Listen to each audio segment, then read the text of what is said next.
நாளை விண்ணில் ஏவப்படும் இன்சாட் 3DS செயற்கைக்கோள் இன்று கவுண்டவன் தொடக்கம்.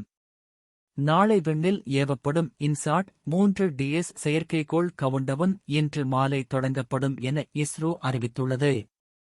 இந்திய வானிலை ஆராய்ச்சி நிறுவனமான இஸ்ரோவின் சார்பில் நாளை பிப்ரவரி 17ஆம் தேதி மாலை 5:30 மணிக்கு வானிலையை ஆராய்ச்சி செய்வதற்காக இன்சத் 3DS என்கிற செயற்கைக்கோள் சதீஷ் தவான் ராக்கெட் ஏவுதளத்திலிருந்து GSLV F-14 ராக்கெட் விண்ணில் ஏவப்பட இருக்கிறது. இதற்காக இஸ்ரோவின் அதிநவீனமான GSLV வகை ராக்கெட் பயன்படுத்தப்படவுள்ளது. 51.7 மீட்டர் உயரமும் 420 டன் எடையும் கொண்ட இந்த ராக்கெட்டின் 16வது பயணம் இது. மேலும் இன்சத் 3DS செயற்கைக்கோளைப் பொறுத்தவரை 2274 கிலோ எடை கொண்டது.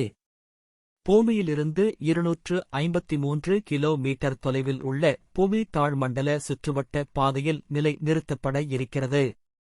இந்த செயற்கைக்கோளின் பணி இந்தியாவை சுற்றி இருக்கக்கூடிய கடற்பரப்பில் ஏற்படும் காலநிலை மாற்றங்கள் குறித்து கண்காணிப்பது, வளிமண்டலத்தில் ஏற்படக்கூடிய அழுத்த வேறுபாடுகள் குறித்து தரவுகளை வானிலை ஆய்வு மையத்திற்கு தருவது மற்றும் கடலில் தொலைந்து போகும் மீனவர்களை தேடும் பணியில் உதவிகரமாக இருப்பது மற்றும் பேரிடர்களை முன்கூட்டியே கண்டறிவது ஆகிய பணிக்காக அனுப்பப்படுகிறது.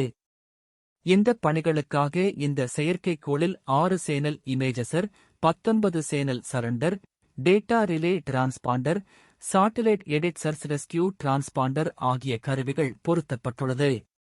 கடந்த 2023ஆம் ஆண்டு டிசம்பர் மற்றும் 2024ஆம் ஆண்டு ஜனவரி தொடக்கத்தில் சென்னை மற்றும் தூத்துக்குடி ஆகிய பகுதிகளில் எதிர்பாராத விதமான அதிகன மழை பெய்து பொதுமக்கள் அதிகளவு பாதிக்கப்பட்ட போது இந்திய விண்வெளி ஆராய்ச்சி மையம் சார்பில் சரியான தரவுகள் அரசுக்கு வழங்கப்படவில்லை என்கிற குற்றச்சாட்டு பரவலாக எழுந்த நிலையில் தற்போது வானிலையை மேலும் துல்லியமாக கணிப்பதற்காக இந்த இன்சத் 3DS செயற்கைக்கோள் விண்ணில் செலுத்தப்படுவது மேலும் முக்கியத்துவம் வாய்ந்ததாக பார்க்கப்படுகிறது. இந்த நிலையில் இன்சாட் 3DS செயற்கைக்கோள் விண்ணில் ஏவப்பட உள்ள நிலையில் அதற்கான கவுண்டவுன் இன்று தொடங்கப்படுகிறது.